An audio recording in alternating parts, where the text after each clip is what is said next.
అలాగే ఈరోజు యేసుక్రీస్తు ప్రభువారిని ద్వేషిస్తున్నటువంటి వారు చాలామంది మతోన్మాదులు ద్వేషిస్తూ ఉన్నారు. ఎందుకు ద్వేషిస్తున్నారు అని అడగండి. కారణం ఏంటి? సువార్తను ద్వేషించడానికి కారణం ఏంటి? సువార్తికులను కొట్టడానికి కారణం ఏంటి? మత్తు పదార్థాలు అమ్ముతూ అయినా పట్టబడ్డారా? సువార్తకి వెళ్ళినటువంటి వాళ్ళ మీద దాడి చేస్తున్నారు. సువార్తకి వెళ్ళినటువంటి వాళ్ళని కొడుతున్నారు, చంపుతున్నారు. ఏ కారణం ఏంటి?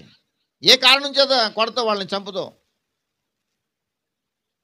భయంకరంగా వాళ్ళ మీద దాడి చేస్తూ, రాళ్లతో దాడి చేస్తూ, ఒకడు మొన్న ఎవడో రాయించుకుని కొట్టేశాడు.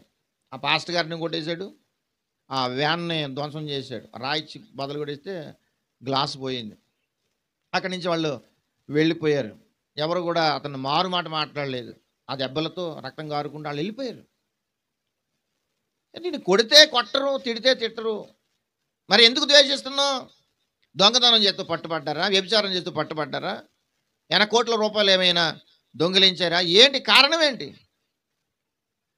అంటే వాడి దగ్గర ఏం కారణం చెప్పడానికి ఏముండదు. ఒక నరహంతకున్నో, ఒక వ్యభిచారనో, దొంగనో, లేకపోతే సమాజాన్ని పాడు చేసేటువంటి వాడినో, అటువంటి వాడిని కొడితే ఎవడైనా కాస్త పర్లేదు, అటువంటి వాడికి తగలాలి దెబ్బ అంటాం. కానీ సువార్థికులు ఏం చేశారని? సువార్త ద్వారా చాలామంది త్రాగుబోతులు మారారు. ఏమైనా కట్టుకథలా కాదు కదా.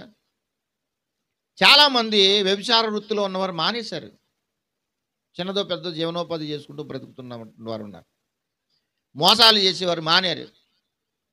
సువార్త ద్వారా దేశానికి వచ్చిన నష్టం ఏంటంటే, సువార్త వలన దేశానికి మేలు ఒకటే తప్ప నష్టం అనేది మరొకటి చెప్పడానికి అవకాశమే లేదు. కనుక చాలామంది ద్వేషిస్తారు. ద్వేషించనివ్వండి, కానీ మనం ప్రేమించాలి. దేవునికి మహిమ కలుగును గాక. ద్వేషించే వాళ్ళు ఉంటారు, అక్కడక్కడ ఉంటారు.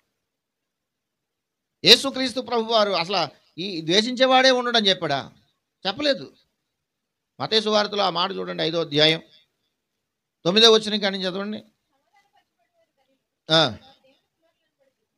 కింద 11వ వచనం చదివాము. నా నిమిత్తము జనులు మిమ్మును మీ మీద అబద్ధముగా చెడ్డ మాటలెల్లా పలుకున్నప్పుడు మీరు ధన్యులు, ధన్యులు, ధన్యులు. మీ మీద అబద్ధముగా చెడ్డ మాటలెల్లా పలుకున్నప్పుడు మీరు ధన్యులు, సంతోషించి ఆనందించండి అన్నాడు. దేవునికి మహిమ కలుగును గాక. పరలోకమందు మీ ఫలము అధికమగును అన్నాడు.